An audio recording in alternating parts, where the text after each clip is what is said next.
अस्सलामुअलैकुम beautiful people, welcome back to another video. मैं हूँ ईमान बाबर और आप लोग देख रहे हो मिस्टर इंस्पायर।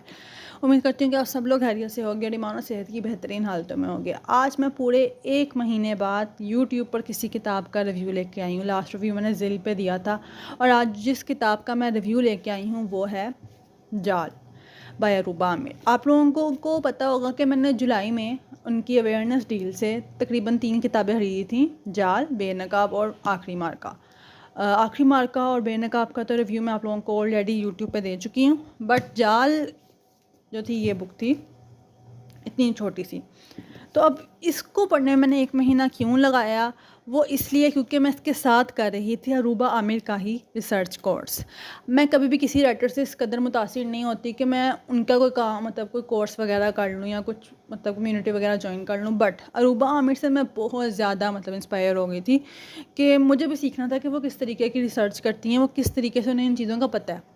हालांकि उनकी हर किताब के पीछे रेफरेंस होता है कि उन्होंने कहाँ से चीज़ें नहीं है, बट मुझे भी सीखना था ऐसी रिसर्च करने हो कि मुझे आर्टिकल्स लिखने थे। तो फिर मैंने इनका रिसर्च कोर्स ज्वाइन कर लिया और रिसर्च कोर्स के साथ साथ मैं जब ये किताब पढ़ रही थी तो मैं हर चीज़ को तसल्ली से गूगल कर रही थी। इसमें जो जो चीज़ें जो नाम बताए गए थे मैं उनको गूगल करती थी, खुद पढ़ती थी, उनकी हिस्ट्री देखती थी, तो इसलिए इतना टाइम लग गया। खैर अब ज़्यादा लंबा किए इंट्रोडक्शन वगैरह, हम लोग इस किताब के ऊपर बात करते हैं। तो जाल जो है ना कहानी, इसमें भी 2 कहानियाँ चल रही हैं, जैसे बेनकाब में चल रही थी। इसकी कहानी है एक राइटर की जिसका नाम है मलीहा, जो कि कॉलम निगार होती है, कॉलमिस्ट होती है और आर्टिकल्स वगैरह वेबसाइट पे लिख रही होती है और उसके आर्टिकल्स होते हैं सीक्रेट सोसाइटी के ख़िलाफ़। तो इसमें जो है जाल में उनकी रस्मुआत, जो उनकी रस्में होती हैं, जो भी उनकी गाली करतूतें होती हैं, उनके बारे में लिखा गया है कि किस तरीके से वो करते हैं अपना रस्म वगैरह, अपनी रस्मुआत वगैरह अदा करते हैं। और फिर ये बताया गया कि म्यूज़िक इंडस्ट्री हो गया, ये पूरा मीडिया जो हो गया, फिल्म इंडस्ट्री, हॉलीवुड, ये सारे जो हैं इनसे कनेक्ट कैसे हैं और किस तरीके से हमारे दिमागों को कंट्रोल करने की कोशिश कर रहे हैं और किस तरीके से ये लोग जो हैं हम लोगों को बेवकूफ़ बनाते हैं जादू के ज़रिए। हमारे सामने जो है मरे हुए लोगों को ले आते हैं, जो हमारे प्यारों को ले आते हैं ज़िंदा करके। तो अरूबा आमिर ने बहुत ही अच्छे तरीके से इसमें ये बात बयान की गई है। जाल जो थी ना ये वाली, इसमें उनकी रस्मात वगैरह बयान की गई हैं। जो बेनकाब है ये एंड वाली, इसके अंदर जो था जंगों के पीछे के जो वजह हैं उसके बारे में बात की गई है। और आखिरी मार्का जो है ना वो नॉन फिक्शनल बुक है, तो उसमें सारी हिस्ट्री और आने वाला दौर, मुसलमानों का गोल्डन दौर जो भी था, हर चीज़ बयान की गई है। तो मैंने ये तीनों किताबें पढ़ ली और अब मैंने इनकी चौथी किताब मंगवाई है जो कि है कायनात के सरबस्ता राज। वो मैं पढ़ूँगी लेकिन अभी नहीं।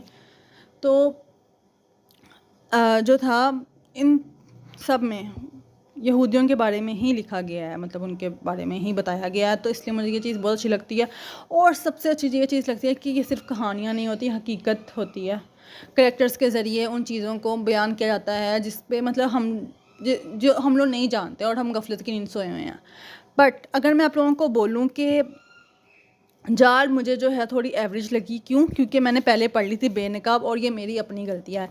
मैंने ये तीनों किताबें ली थी और मुझे स्टार्ट करनी चाहिए थी जाल से, फिर बेनकाब से, फिर आखिरी मार्का से, लेकिन मैं हूँ ही उल्टी। मैंने स्टार्ट ही उल्टा किया। मैंने पहले आखिरी मार्का पढ़ी, फिर बेनकाब पढ़ी, फिर जाल पढ़ी, इसलिए आधे से ज़्यादा चीज़ें मुझे पता थी, तो इसलिए मुझे ज़रा लग रहा था कि स्लो है। और वाकई ये थी, क्योंकि फ़र्स्ट 100 पेजेस में कुछ भी इस खास नहीं था। और एक चीज़ जो मुझे अपनी ज़ाती राय दे रही थोड़ी सी ज़रा वो इरिटेट करने लग गई थी, वो थी मलीहा का बार बार कॉफ़ी पीना। वो बहुत कॉफ़ी पीती थी, तो बस मुझे उसके कैरेक्टर में ये चीज़ थी कि 2-2 मिनट बाद वो अपने शोहर को कॉफ़ी बना के दे रही है। बाकी ओवरऑल रिसर्च की बात करें तो वो बहुत अच्छी थी, बहुत कुछ सीखने को मिला और इस कदर मैं इंस्पायर हुई कि मैंने इनका रिसर्च कोर्स ज्वाइन कर लिया और इंशाल्लाह मैं उससे भी सीख रही हूँ और आगे भी सीखती रहूँगी। अब तो वो मेरी उस्ताद बन चुकी हैं, तो अब मैं उनकी बहुत इज़्ज़त, तो मैं पहले भी करती थी लेकिन मैं बहुत ज़्यादा इज़्ज़त करने लग गई हूँ। तो अगर आप लोग रिसर्च बेस नॉवेल्स पढ़ना चाहते हैं, रिसर्च बेस बुक पढ़ना चाहते हैं जिनमें हमारे दुश्मनों को बयान किया गया हो, हमारे दुश्मनों के बारे में हमें आगाही दी गई हो। तो अरूबा आमिर की किताबें बेस्ट हैं। मैं तो मतलब अभी मैंने ये तकरीबन 4 किताबें हो गई हैं, अभी 3 और रहती हैं जो मैंने लेनी है, वो मैं लूँगी, फिर उनका भी रिव्यू दूँगी। मैंने कभी भी किसी राइटर की मुकम्मल किताबों की कलेक्शन अपने पास नहीं रखी है। निमरा अहमद होगी, मैरा अहमद होगी, इनके मतलब मैं किसी की भी मुकम्मल नहीं रखती, क्योंकि मैं किसी को मतलब किसी की फ़ैन नहीं बनती। बट अरूबा आमिर की किताबों से मुझे बहुत कुछ सीखने को मिल रहा है। तो भाई मैं इनकी जो 3 किताबें रह गई हैं वो मैंने लाजमी लेनी है। बाकी मेरी तरफ से ये नावल भी रेकमेंड है, इसको मैं 4 नंबर देती हूँ, वो इसलिए क्योंकि ये थोड़ी स्लो थी। बाकी ओवरऑल ये बहुत ही मतलब अच्छी किताब है, आप सबको पढ़नी चाहिए। आज के लिए बस इतना ही। इंशाल्लाह मैं जो हूँ नेक्स्ट नावल के साथ अच्छे से जो है ना रिव्यू जल्द लेके आऊँगी। आप लोगों ने मेरा वेट किया और मुझे जितने प्यारे प्यारे कमेंट्स किए उसका बहुत शुक्रिया। मिलती हूँ नेक्स्ट वीडियो में। अपना ख्याल रखें। अल्लाह हाफिज़।